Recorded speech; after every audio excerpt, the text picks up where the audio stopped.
the ultimate goal that these people have in mind is the goal to create a one-world government run by the banking industry, run by the bankers, and they're doing it in sections. The European currency, the euro, and the European Constitution is one part of it.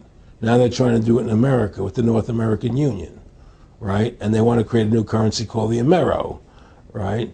And the whole agenda is to create a one-world government where everybody has an RFID chip implanted in them.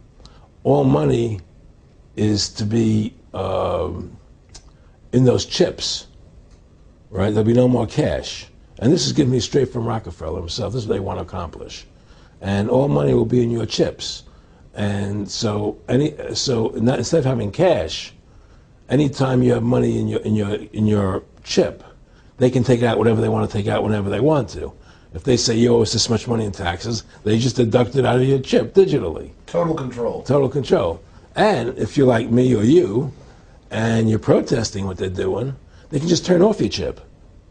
And you have nothing. You can't buy food. You can't do anything. It's total control of the people. And that chip's connected to a database that has your purchasing records, what you do, what everything, you sell. Everything is in there, you know? And so they want a one-world government controlled by them, everybody being chipped, all your money in those chips, and they control the chips, and they control people. And you become a slave. You become a serf to these people. That's their goal. That's their intentions. Eric, can you be specific about when you met Rockefeller, how it happened in these discussions? I met Rockefeller through a female attorney I knew who called me up one day and said, one of the Rockefellers would like to meet you. I had made a video called Mad as Hell, and he'd seen the video and wanted to meet me and knew I was running for governor of Nevada. So sure, I'd love to meet him. And I met him and I liked him, and he was a very, very smart man. And we used to talk and share ideas and thoughts. And he's the one who told me 11 months before 9/11 ever happened that there was going to be an event. Never told me what the event was going to be, but there was going to be an event. And out of that event, we were going to invade Afghanistan to run pipelines from the Caspian Sea. We were going to invade Iraq, you know, to take over the oil fields, establish a base in the Middle East, and make it all part of the New World Order. And we'd go after Chavez in Venezuela. And sure enough, later, 9/11 happened. And I remember he was telling me how how you're going to see soldiers looking in caves for people in Afghanistan and Pakistan and all these places. And there's going to be this war on terror, of which there's no real enemy. And the whole thing is a giant hoax, you know, but it's a way for the government to take over the American people. He told you it was going to be a hoax. Oh, yeah. Oh, yeah. There's no question. He says, there's going to be war on terror. And he's just laughing. There's no... Who are we fighting? I mean, why do you think 9/11 happened and then nothing's happened since then? Do you think that our security is so great here that these people who pulled off 9/11, who were able to, can't knock down another plane? Come on, it's ridiculous. 9/11 was done by people in our own government and our own banking system to perpetuate the fear of the American people into subordinating themselves to anything the government wants them to do. That's what it's about, and to create this war, this endless war on terror. And that's why and that was the first lie. And the next lie was going into Iraq, you know, to get Saddam Hussein out with his weapons of mass destruction. That was the next lie. Now, specifically, this was a little over 6 years ago. This was 11 months before 9/11. Yeah. And Nick Rockefeller, who's a lawyer, he's become your friend over the previous years, and he's saying to you that there's going to be this big event, and then out of that we're going to have a war on terror, and it's just going to go on and on. Right. An endless war on terror without any real enemy. That you can never, so you can never define a winner. And did he say that it's going to be perfect because you can't define an enemy? It just goes on and on? Yeah, because you can't define a winner. There's no one to beat, so it goes on and on forever. And they can do whatever they want. They scare the hell out of the American public. Look, this whole war on terror is a fraud. It's a farce. It's very difficult to say it out loud because people are intimidated against saying it. Because if you say it, they want to make you into a nutcase. Let's But be the truth has to come out. That's why I'm doing this interview. The fact of the matter happens to be that the whole war on terror is a fraud. It's a farce. Yeah, there's a war going on in Iraq because we invaded Iraq. And people over there fighting, you know. But the war on terror, that's a joke, you know. And until we discover what really happened on 9/11 and who was responsible for 9/11, because that's where the war on terror emanates from. That's where it comes from. It was 9/11 that allowed this war on terror to begin. And until we get to the bottom root of 9/11, the truth of 9/11, we'll never know about the war on terror.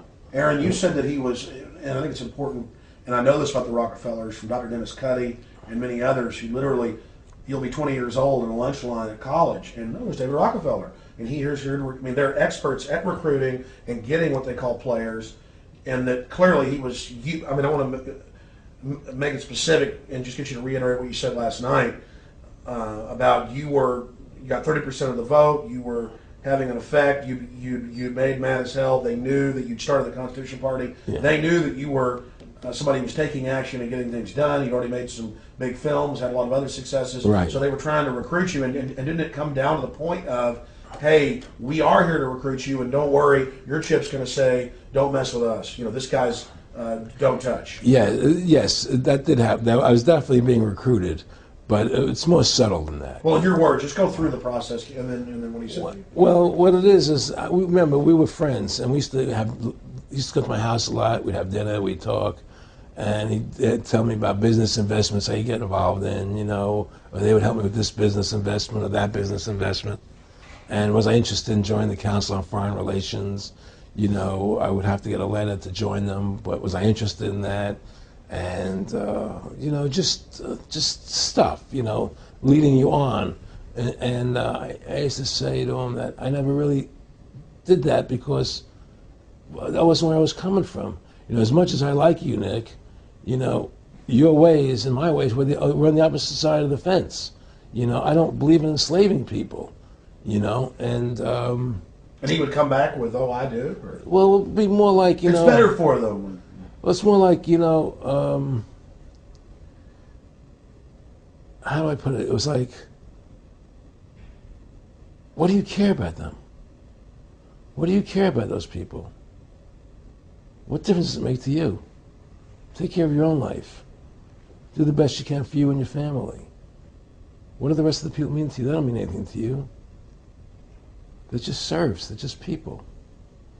You know, it was just a lack of caring, you know, and that's just not who I was. It was just sort of like cold, you know. It was just like cold, you know. And I used to say to him, what's the point of all this? You have all the money in the world you need. You have all the power you need. What's the point? You know, what's the end goal? And he said the end goal is to get everybody chipped, to control the whole society, to have the bankers, the elite people, you know, the bankers and some governor controlling the world. And I said, do all the people in the Council on Foreign Relations believe this way you do? He said, no. You know, most of them believe they're doing the right thing. A lot of them believe it's better off being socialistic. You know, we have to convince people that that socialism is really capitalism. Because America's becoming a socialist country. It's a communist country today. Well, one of the things they told me was that he was at the house one night, and he would talk, and he started laughing. He said, Aaron, what do you think women's liberation was about? And I said, I had pretty conventional thinking about it at that point. I said, I think it's about women having the right to work, getting equal pay with men, just like they won the right to vote, you know? And he started to laugh. He said, you're an idiot. And I said, why am I an idiot? He said, let me tell you what that was about. We, the Rockefellers, funded that. We funded women's lib, you know? And we're the ones who got all over the newspapers and television, the Rockefeller Foundation. He says, and you want to know why? He says, there were two primary reasons.